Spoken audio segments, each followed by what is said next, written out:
Ji, Mrs. Khan,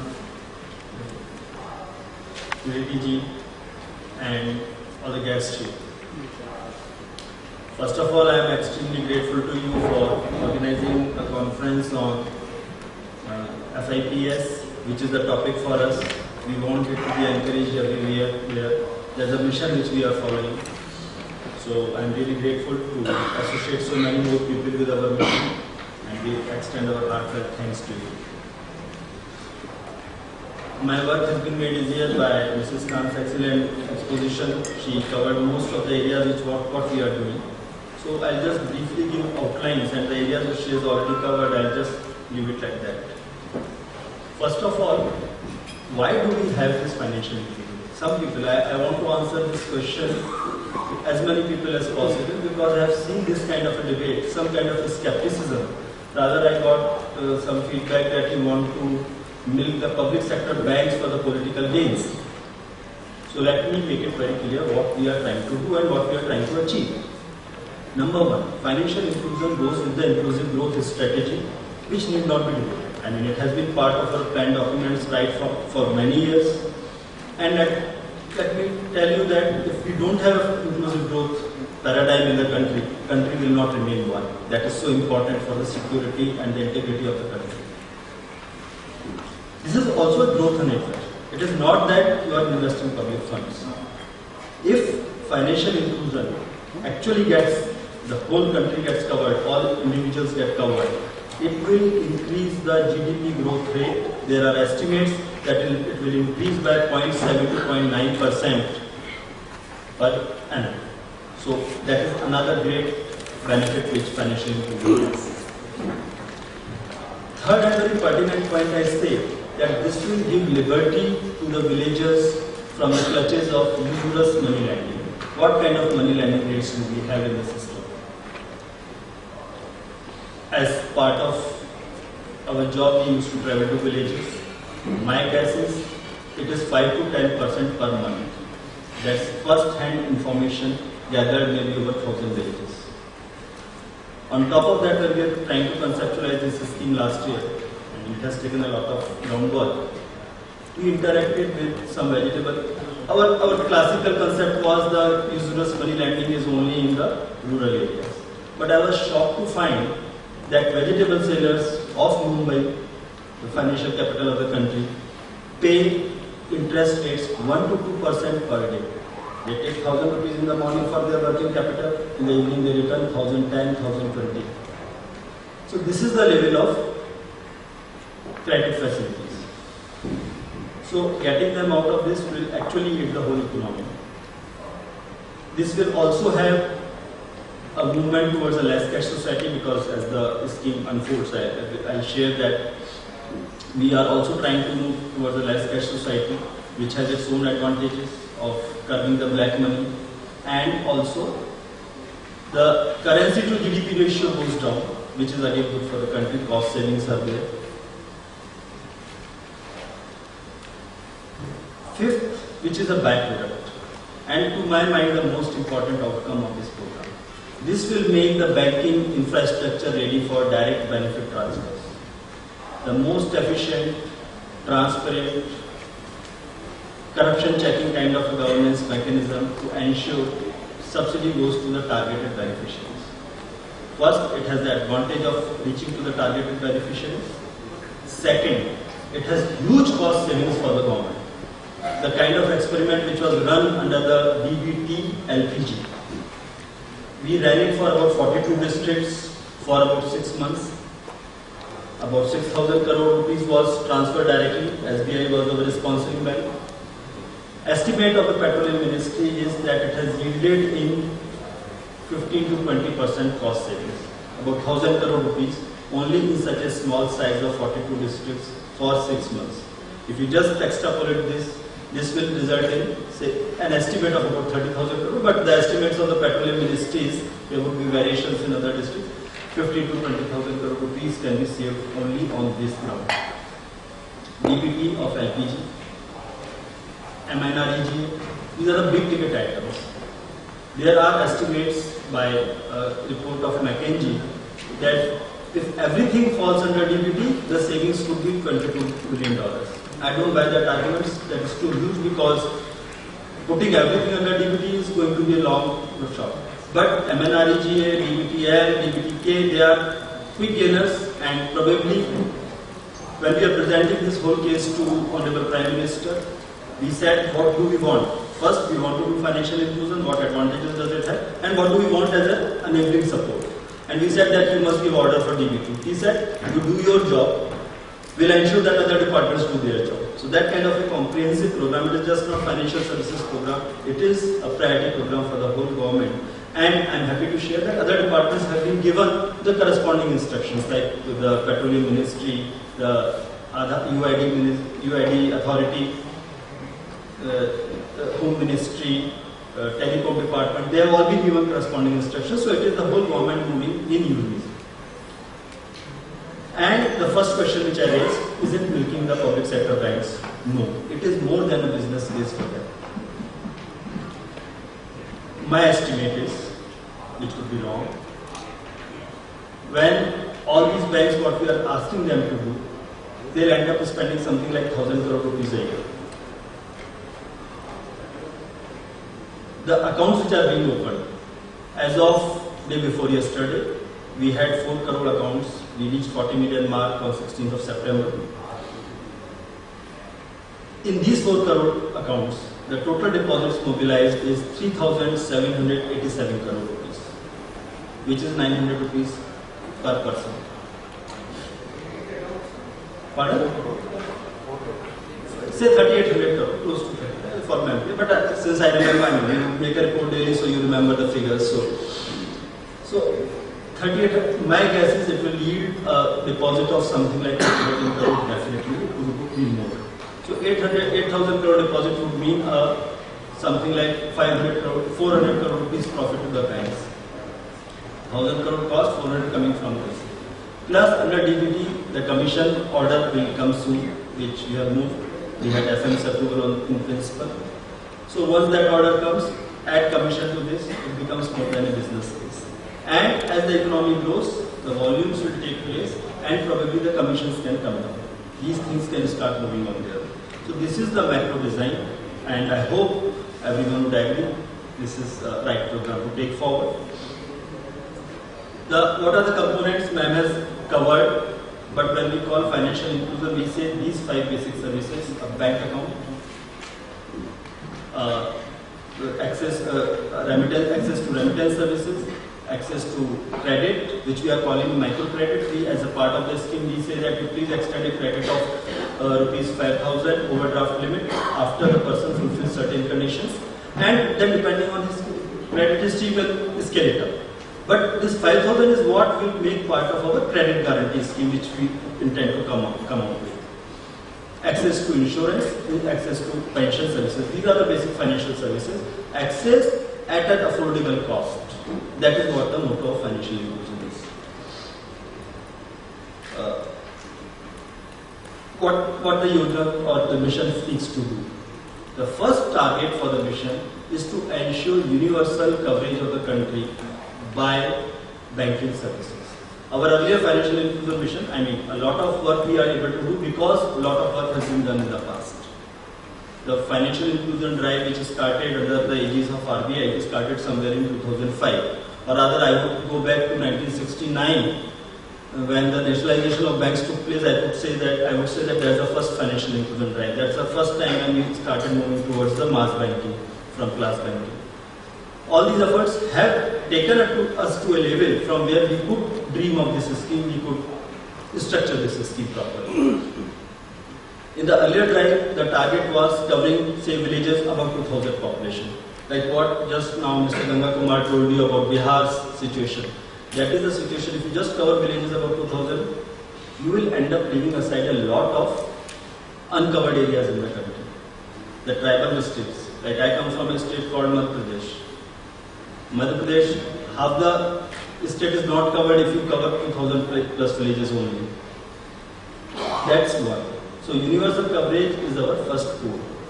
Second point in the universal coverage is, earlier when the RBI instructions were there, actually RBI had already given directions to cover all the villages in the country by 2016. But that strategy was mobile banking. A mobile person will go. Now, mobile person does not evince trust. He just becomes a payment agency. If he is doing the MNREG payments, people will just withdraw the whole cash, and that's the end of the matter. He is not really getting connected to the banking. What we are arguing that this facility has to be extended either by a branch or by a banking kiosk, which is fixed point, online, interoperable. These are the three keywords which we are in the system. And with these three keywords, it's almost like a virtual branch, and a person has access. If he knows for sure that he has access to a cash out point, he will definitely leave the money in his bank account and not withdraw the whole sum whatever he is getting. That has been the experience. We studied Madhya Pradesh and Gujarat for while drafting this scheme. We found even under MNREGA, the average balance started remaining as 1150 rupees, which is a poor estate. In Gujarat, it was 2300 rupees. So that shows that if people are sure of an access point, people do start leaving deposits there. And that's further corroborated by the statistics I just gave you. The government had said it's a zero balance account. But we also requested, along with this financial literacy, why should you save, why should you keep money in the bank account? For utilizing your debit card, you need to put the money in the bank account. Results are there, 3,800 crore deposit has already been mobilized. Along with this banking account, we'll have insurance. We want to extend insurance and pension services both. And Pradhan Mantriji was gracious enough to say that this component, and that was his observation that was coming from a political mind. He said, why don't you really advertise the insurance which you are giving on the card as part of the program? Why do you call you want to open accounts? You just say that you are giving an insurance of 1 lakh rupees, people will flock you. You won't have to go to the people to open their accounts. And that is actually turned so very true that against our target of opening 1 crore accounts on day one, we actually did say, we said that we want, the way we want to take the project forward, we'll have universal access, we'll have financial literacy, and then we'll request citizens to open the account. He said this way you will not be able to cover in 1 year. All such things you should not, 1 year is too long, cover it by 26th January. He said it's a very tough task. He said, okay, do one thing. Open 1 crore accounts on day one. He said, sir, if you want, this goes against the basic philosophy, the way we are planning the program. He said, you'll see the dividends, open 1 crore accounts on day one. We said, okay, if there's a target, we'll do. Immediately we set our minds thinking, this was 15th of August. On 16th August, we took a VC with all our banker friends. And all our banks were very cooperative. Even on holidays they worked. And from 16 to 27, they mass mobilized people. We said we have 100,000 branches in the country. So 1 crore means 100 per branch. So if a person keeps on, each branch keeps on opening 10 accounts per day, we should be able to meet this target on 28. I am very happy to share it was 1.84 crore on day one. And actually, the work was left unfinished even on the night of that day. So people requested that please allow us to continue the camp on 29th. We said yes, by all means. And actually when the camps closed on 29th, the total had exceeded 2 crore, it went to 2.16 crore. So that has set such a high level of energy, the demand is still pouring in. And every day without major efforts, of course, banks are putting in a lot of hard work, but not much of a major effort on the publicity side. We are adding about 10 lakh accounts a day. Now the real challenge lies in ensuring that every uncovered household gets covered, that is the target, for which banks have already started a survey. And after survey, whichever household is found uncovered, those households will be approached and accounts will be opened. The insurance bit is the difference from the earlier program is one, I talked about the geographical coverage. Second is in earlier programs we were always talking about the rural financial inclusion. We never concentrated on urban. But we did find that there are so many urban slums and migrant laborers who don't have access to the bank account. So this time urban is also a key part of the strategy. And out of these 4 crore accounts which have been opened, almost close to 40% are urban accounts also. Of course, there would be a lot of duplication. I do concede that. I know that initially there was a rumor in the market that open an account under PMGDY, Modi ji 1 lakh rupees dalega, ya he'll give 5,000 rupees a month. I mean, there was some kind of misinformation on the components. So our estimates, which can be absolutely wrong, it is all impressionistic. Maybe about 20% of the accounts are duplicate accounts in the sense that people already had one and they still opened one. So we are going out to tell the world, please don't open a new account. Whatever account you already have, that can also have these additional benefits of insurance because this is coming on the RuPay card. So as long as we are holding an account in a bank which has online connectivity, that is, the bank is working on the CPS environment, and second, it is connected to the RuPay card system. You don't need to open a fresh account. You can just get a RuPay card issue. You will have the advantage of accidental insurance, number one. Number two, as and when the life insurance piece gets announced, we have already submitted, my colleague G.S. This has already submitted for formal approval, should be coming soon. So as and when that comes, that will also get posted through the card so that the existing account holders can also have the benefit. One very important piece is technology that is more relevant to talk in a conference like this. Number one, RuPay card, why we are promoting, or for that matter debit card. That gives us the interoperability. Why the earlier financial inclusion mission, people were not, there was a problem that 47% of the accounts were dormant in the earlier mission. When we inquired why they are dormant, why people are not operating their accounts regularly, the issue was that the mobile person who used to reach their village, first was the trust factor, the certainty of that person reaching or not reaching, but the third and most important part was that the person was technologically locked to that particular machine. The person who would go to the village will carry his data only in that machine, and that's the only place where he could get the money out. Now what, through interoperability, what we are trying to achieve, for some reason the base BC point which is in the village is closed because it's a one-man branch. It is closed for some reason. He is not well on that day. This account holder can go to the next village, get the money out from that BC, go to the marketplace. There's a place normally one needs to spend money. In the marketplace, he can have access to the ATM and draw from any bank city. So this actually ensures interoperability. The first part of interoperability we wanted to build through Aadhaar, which is already there, but as of now we have 60% of the account holders as Aadhaar enabled. So if you have Aadhaar number, you can access the interoperability through the biometric devices of the BC. If you don't have an Aadhaar to begin with, you can have interoperability through the RuPay card. So with these two systems, your interoperability is ensured. Third point, moving towards a cashless society like card, we are also trying to encourage the POS machine environment ecosystem in the area so that the card can be utilized as many places as possible and we move towards less cash society. And also I would like to share, I am sure the kind of gentry which is sitting here, many of you would know, but we are only the third country in the world to have our backbone card system after US and China. This was a revelation to me. This is, we must give due credit to RBI and the NPCI, the National Payment Corporation of India, RBI, etc. So 10 banks own this NPCI thing, and this is the system. There are another 3 countries who have a card system, but that is a limited, like it's bank to bank kind of a thing. But as a backbone you have it in the country, it is only 3 countries.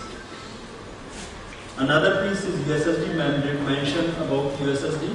That was like burning the midnight oil before the exam. All banks were requested to come on the USSD platform, and I am extremely grateful to all the bank administrations. 27th night, 12 o'clock. That was the time when we did achieve it. 28th was the launch of the scheme. About 11 o'clock in the night, NPCI Mr. Hota told me, sir, we are happy to share the news. All public sector banks, plus major private sector banks, and all telecom companies are now on board. So if you have a mobile of any company, as long as it is a GSM mobile, CDMA also we want to bring, that will be second phase, but that's just about 8% of the mobiles in the country. GSM mobile, any operator, bank account with any bank, you can start operating this star 99 hash facility, which is a very quick way of doing the mobile banking. So that's it. And Probably in next couple of months, we'll have it in vernacular language also. NPCI has been requested to fast track that program, and they are promising next 2 months to complete the task. So once it has the mobile banking starts in vernacular language, it will have a very, very wide impact. Right from the day 28th August when it was inaugurated, now about 7 to 10,000 transactions are taking place on a daily basis. Within 20 days, there's an increase in the reach. There are certain challenges like connectivity, which ma'am mentioned. There are about 15-20% areas in the country. We have given that list to the telecom department. They are working at it, and we have also tried to clarify this, that by 26 January we will reach the covered area definitely. For uncovered area, we would require a little more time because laying an optical fiber is a time-consuming thing that you can't achieve by just hard work. So, but we are also working at a faster pace, and hopefully, as per the original target of 1 year, we should be completing even these technologically challenged or connectivity challenged areas also. The most important challenge would be to keep these accounts active. So I hope that the kind of things we are talking about, plus the financial literacy. Financial literacy is a key component. We want to send this message across. Please save money. People are actually, they know how to save money. It is just a question of getting in their orientation, ensuring that they understand. Plus another very great incentive is that they need to operate the card every 45 days to take advantage of the insurance bit. So they have to keep the cycle on. Hopefully this will help in keeping the accounts active. Finally, some people talk about how are you sure that the success will come. The way the program has been designed, we have taken note of our past experiences and tried to cover that. But the most important part is the monitoring and involvement of everybody. It's an all-inclusive exercise. At district level, we have requested the collector to be the district mission leader. We have created a structure at the state level. Most of the governments have already finalized the name of the officer to be the mission leader at the state. A couple of them are left, which will be finalized by this weekend, hopefully. And then at the national level, we have a mechanism. We have it in mission. Rather, I would request not to call me joint secretary, you can call me the mission director. There's the other designation. So it's running in mission mode. And the most important and crucial bit is, every 2 weeks, we are supposed to report to the cabinet. What is the progress? If that is the kind of monitoring from the highest level, I am confident no program will fail to achieve its targets. That is the kind of involvement from the top. Going to the cabinet every 2 weeks, actually, any bureaucrat would know how it feels. Making a cabinet note once or twice in a year itself is a big task. Making it every 2 weeks is a real tough ask, and that is what we are forced to do. I mean, first time when it was asked came at just few hours notice. Evening 7 o'clock I got a call. Tomorrow cabinet wants to be informed of your progress. So please ensure that your notice are available to the cabinet by 9 o'clock in the morning. So from 7 o'clock in the night to till about 12 o'clock in the night, we sat in the office, finalized the note. But then we came to know, okay, this is going to be a regular feature, so we keep the drafts ready now. Last part, some people talk about why don't you use post offices, why don't you allow payment banks, etc. I say the way we look at this is, we are not stifling any competition, we don't want any monopoly. The way we see the scenario coming down forward. Our first offer was to the post offices to become BCs. Once they become BCs, they had a physical reach, and banks could just give their machines and they could become BCs. But for organizational reasons, they thought that they want to have their own connectivity program, because BC would mean that they are connected through the bank. They won't have other connectivity. So they are going ahead with the program, which is a very good thing to happen. But their program probably would get completed in 2 years. And as a nation, probably these 2 years would have been a great time to depend on. So long time. So we said we'll continue with this program. So they probably, once they have connectivity, they'll also get a post bank license. MFIs are there, NBFC MFIs. We welcome them. They have a very good technological solution. They are most welcome to compete. It's good for the nation. RBI has already issued draft guidelines for small banks and payment banks. They will happen. But as we understand, after the guidelines are finalized, people will apply for license. By the time actual payment banks come on field, it would be 2 to 2.5 years from now. There are very good experiments like mobile wallets, etc., which I believe 5 or 8 companies have already got license. We had interaction with them also while talking about.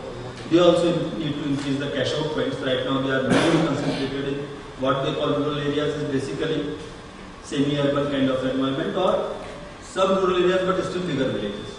They are also not only present. So all these 4-5 modes of financial inclusion we want to encourage. The result will be that there will be competition which will bring in efficiency, and that will be good for the country and the village, for the citizens and villages of this country. Thank you.